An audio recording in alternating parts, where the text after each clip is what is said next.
Modi ji Bharatiya Janata party कार्यकर्ता या नेता के नाते किस तरह लोगों से जुड़ा हुआ है आज पता चलता है। चुनाव के समय में इतनी संख्या में पूरा समाज को इकट्ठा करना मैं बधाई देता हूँ, अभिनंदन हो।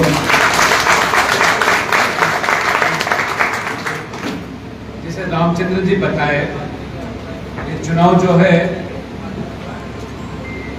आखिरी चरण का चुनाव वाराणसी में होने वाला है 1 जून को।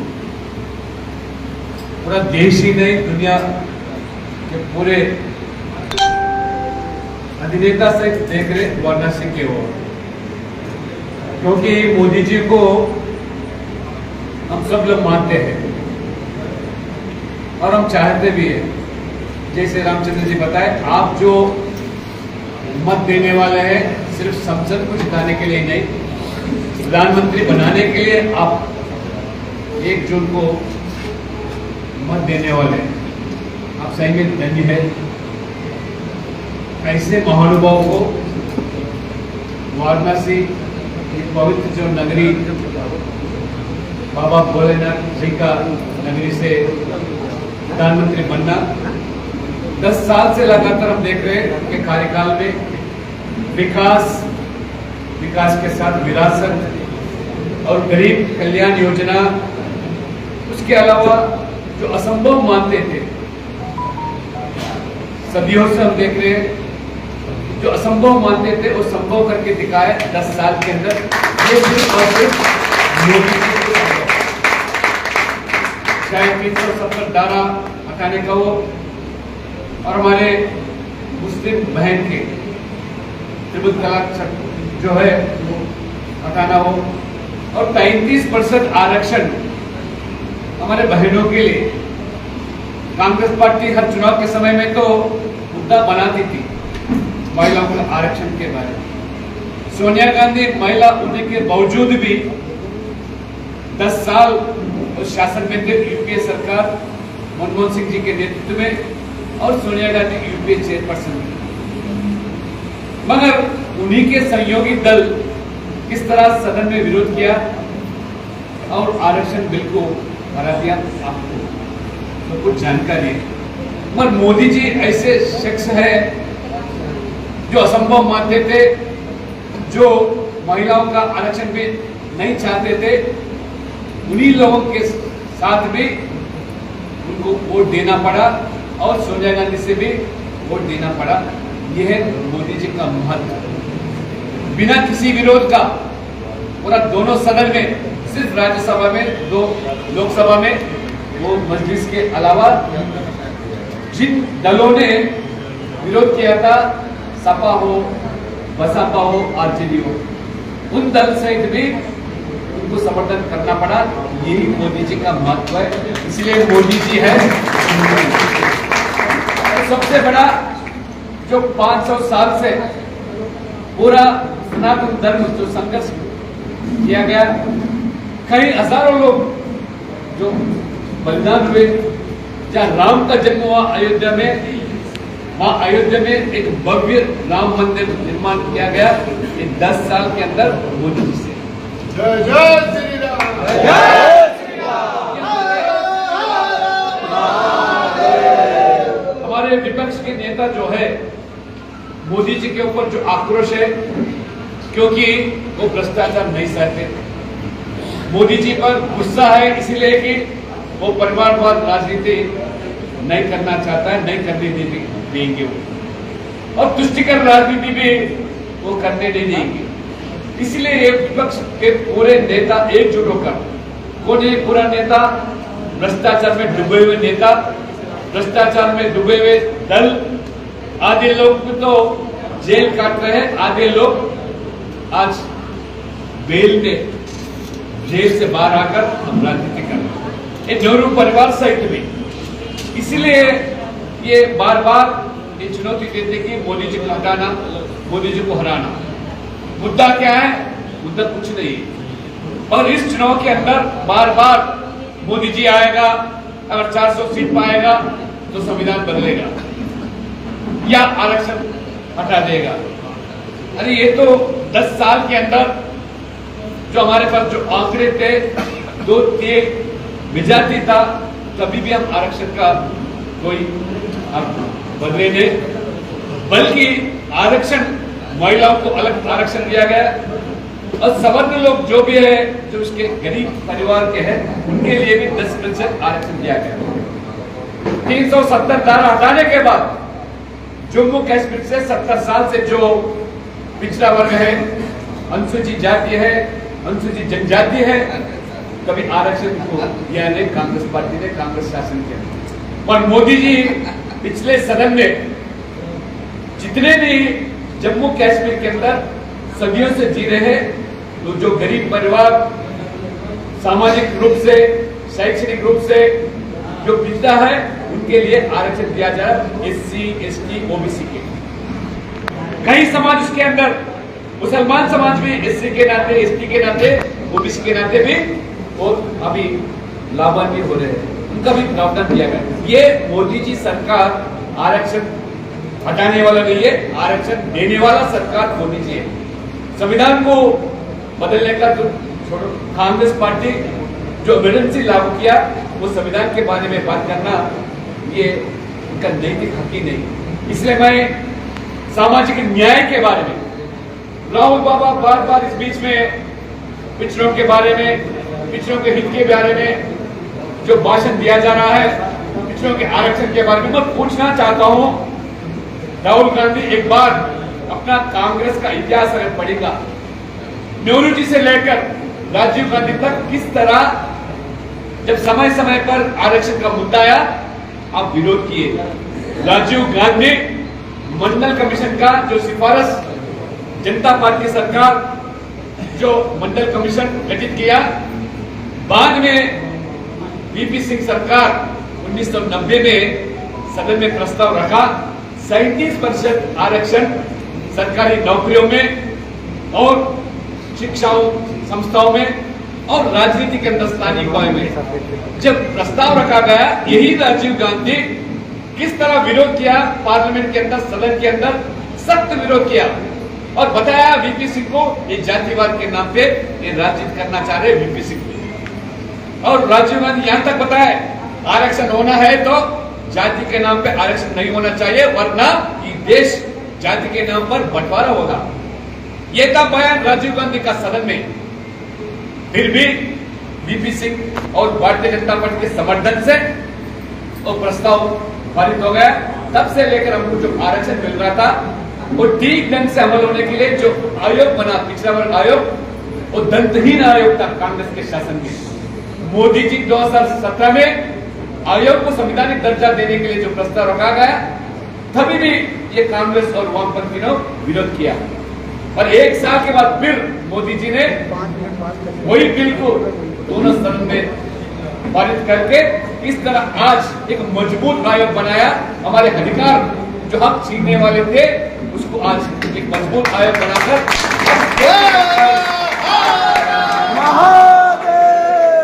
मोदी जी के नेतृत्व में ओबीसी पहली बार 75 साल के आजादी के अंदर 27 ओबीसी समाज के लोगों को केंद्रीय मंत्रिमंडल में भागीदार किया और 12 अनुसूचित जाति लोगों को और 8 अनुसूचित जनजाति और 11 महिला बहनों के लिए और 5 हमारे माइनॉरिटी के। ये है सामाजिक न्याय।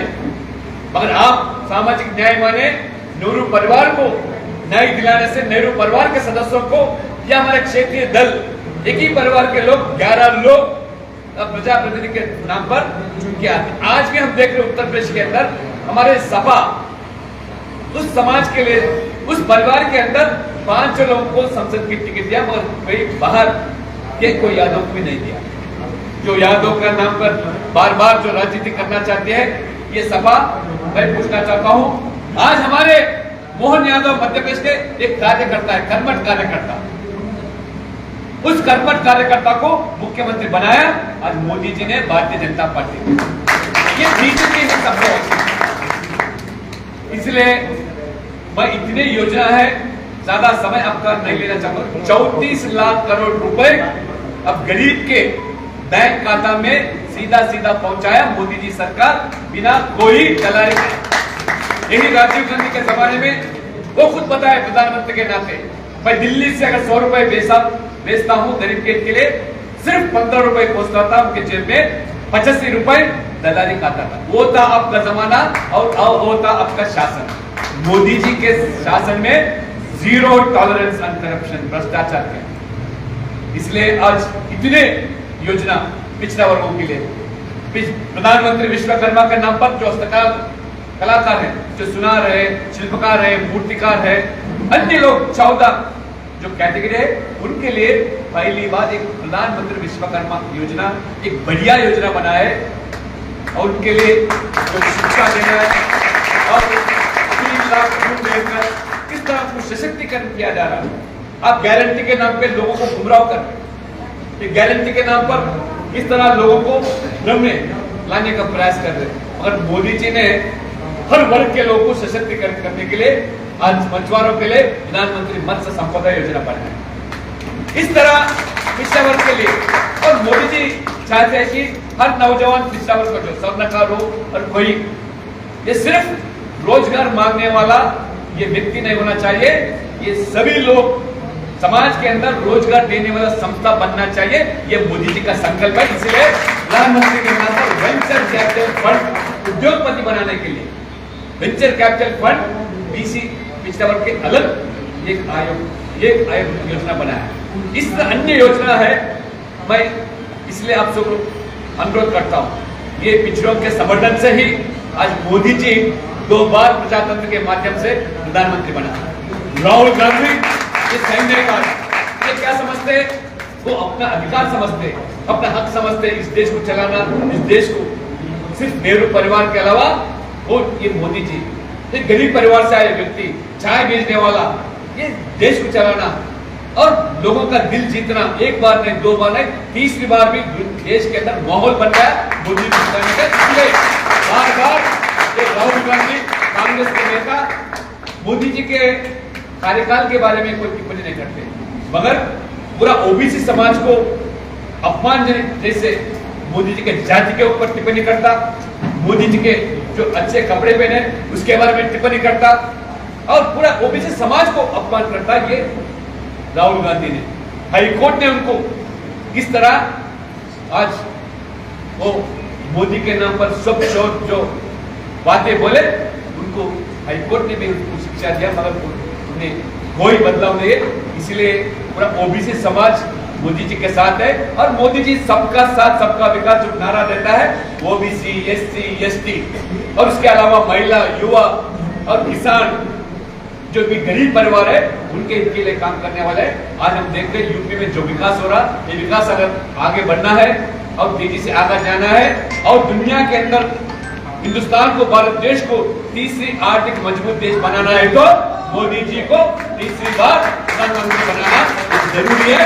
इसलिए आपका मत जो है पहला झूठ को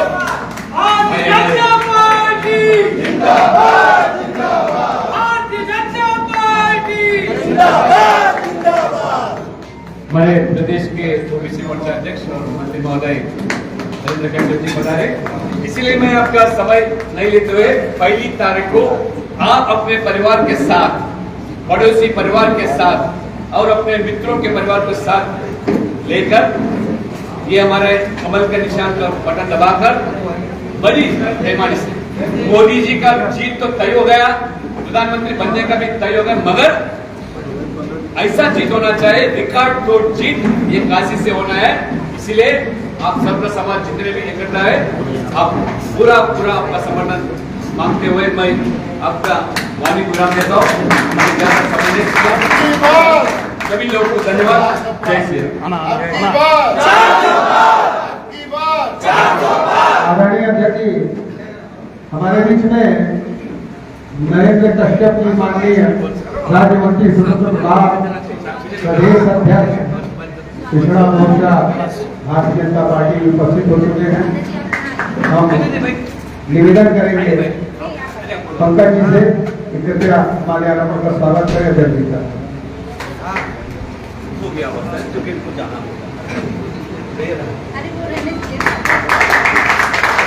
अभी हमारे बीच में अध्यक्ष जी ने कहा कि माननीय मोदी जी को रिकॉर्ड मतों से जिताना है। आपको इस पर भी वाराणसी जनपद की जो 2 चुनाव हुए लोकसभा के, उस पर आपका ध्यान आकृष्ट कर देता हूं अध्यक्ष जी कि पहली बार प्रधानमंत्री जी 3,53,000 वोटों से बनारस की जनता के बीच में सांसद बने और प्रधानमंत्री का शपथ भी ले। दूसरी बार जब चुनाव हुआ तो 3,53,000 के जगह वो 4,75,000 के करीब मतों से विजयी हुए और पुनः प्रधानमंत्री के पद पर आसीन हुए। अध्यक्ष जी, आपको इस बार भी आश्वस्त कर देना चाहता हूं कि हम लोगों का टारगेट या यूं कहें कि एक गाइडलाइन तय है बनारस की जनता को कि 10 लाख वोट से हम लोग मोदी जी को वोट करने जा रहे हैं। और यहाँ जितने विपक्षी लोग हैं, आपके बगल में बैठे हैं हमारे हैदराबाद से चल कर आए उषा जी, आपका भी मैं स्वागत अभिनंदन करती हूँ। आपके बगल में बैठे हमारे ये भी तेलंगाना में रहते हैं और यहाँ काशी में भी निवास करते हैं आदरणीय जितेंद्र तिवारी जी, आपका भी स्वागत अभिनंदन करती हूँ। एक और अतिथि हम लोगों के बीच में है, जहाँ की भाजपा का झंडा आपने मजबूती से गाड़ा है मैनपुरी में। आप मैनपुरी के जिलाध्यक्ष भाई प्रदीप चौहान जी के लिए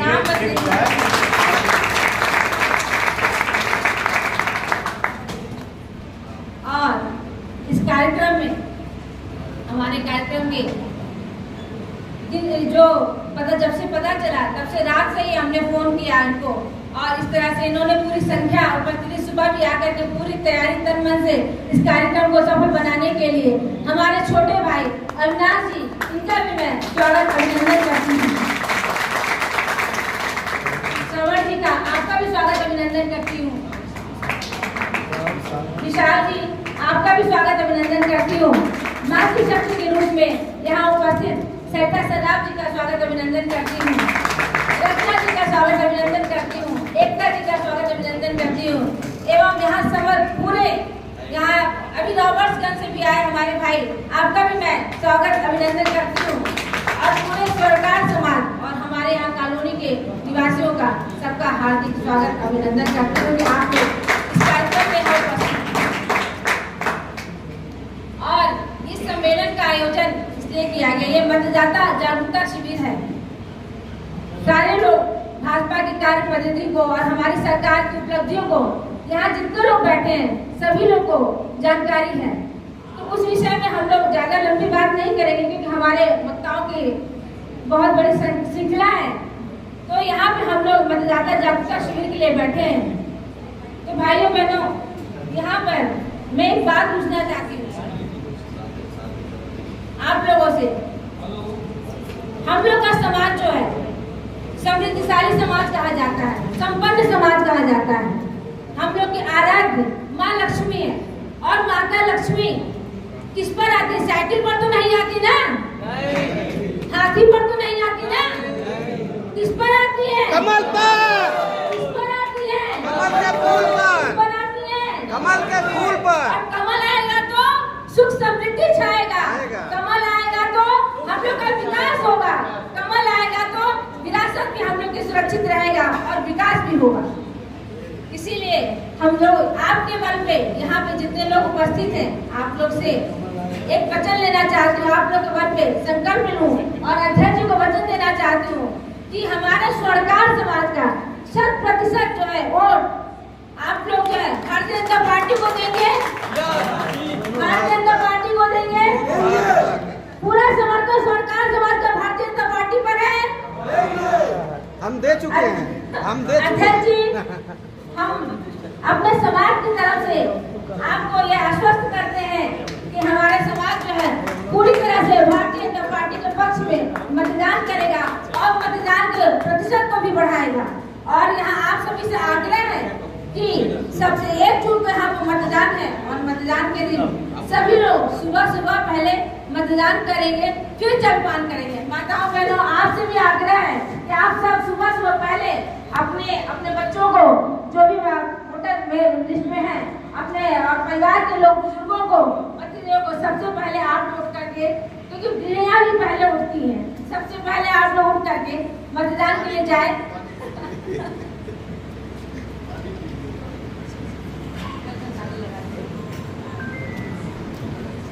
साथियों, दीदी में जोश सोनार एकता जिंदाबाद जिंदाबाद जिंदाबाद, सोनार एकता जिंदाबाद जिंदाबाद जिंदाबाद, सोनार एकता जिंदाबाद जिंदाबाद जिंदाबाद। ज्योति जी संघर्ष करो, हम आपके साथ हैं। ज्योति जी संघर्ष करो, हम आपके साथ हैं। सोनार एकता जिंदाबाद जिंदाबाद जिंदाबाद। अभी तय लड़ाई है, आगे और लड़ाई है। अभी तय लड़ाई है, आगे और लड़ाई है।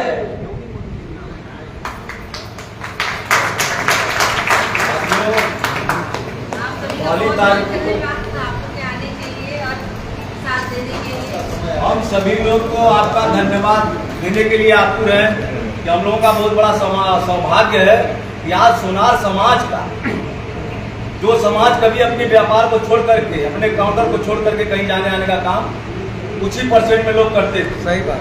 लेकिन ये आपके द्वारा जो बहुत बड़ी उपलब्धि आज यहाँ पर हुई है कि मातृत्व शक्तियों के रूप में, बहन के रूप में, माँ के रूप में, बेटी के रूप में, बहू के रूप में आप लोगों का यहाँ उपस्थित होना ये बहुत बड़ा सौभाग्य का विषय है। तो कहीं न कहीं ये चीजें जो लोकसभा चुनाव 1 तारीख को यहाँ पर है और हम लोग जो सांसद महोदय को चुनने का काम करते हैं और वो पूरे देश का नेतृत्व करते हैं, जो हमारे देश के यशस्वी प्रधानमंत्री श्री नरेंद्र मोदी जी हैं, जिनका डंका पूरे विश्व में बज रहा है।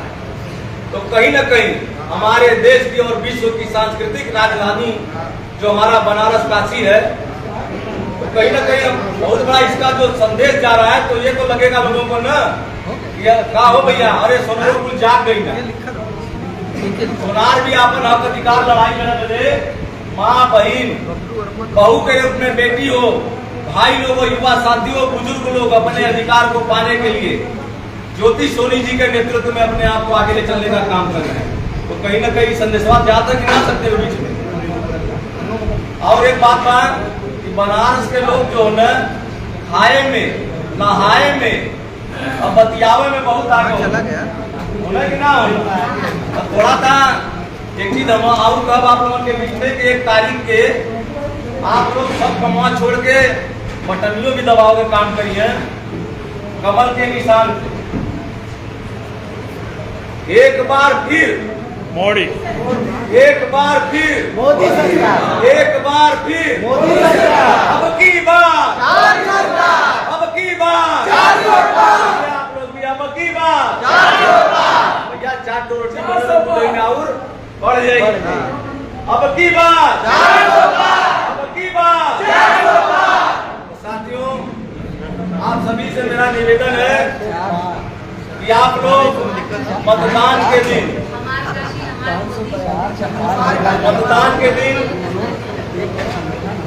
आप लोगों को घर से निकल करके सारे कामों को छोड़ करके लोकतंत्र का सबसे बड़ा पर्व है मतदान करना, हम सबका धर्म है। लोकतंत्र का सबसे बड़ा पर्व है मतदान करना, हम सबका फर्ज है। आपका वोट आपकी ताकत, आपका वोट आपकी ताकत, दोनों बनेंगे देश की ताकत। सारा काम छोड़ दो, सबसे पहले वोट दो। सारा काम छोड़ दो, सबसे पहले वोट। आप लोगों से हम कह पाई कि पहले काम थोड़ा सा बाद में भी हो जाए, लेकिन जाके पहले मतदान करें। कमल के निशान पे आप लोग बटन दबाते हुए हमारे यशस्वी जो 2 बार यहाँ से सांसद चुन करके और 2 बार पूरे देश का नेतृत्व करते हुए पूरे विश्व में अपने कार्यशैली का डंका बजाते हुए और इस बनारस धरती को जो विश्व की सांस्कृतिक राजधानी कही जाती है, इसको पूरे विश्व में इसका एक अलग तरह का अलग लगाने वाले हमारे माननीय आदरणीय श्रीमान प्रधानमंत्री जी को आप लोग तीसरी बार सांसद चुन करके केंद्र में पहुंचाने का काम करें और उनके द्वारा एक नई जिम्मेदारियों के साथ, एक नई ऊर्जा के साथ प्रधानमंत्री का पद संभालते हुए देश को एक अग्रसर के रूप में आगे ले जाने का काम करें।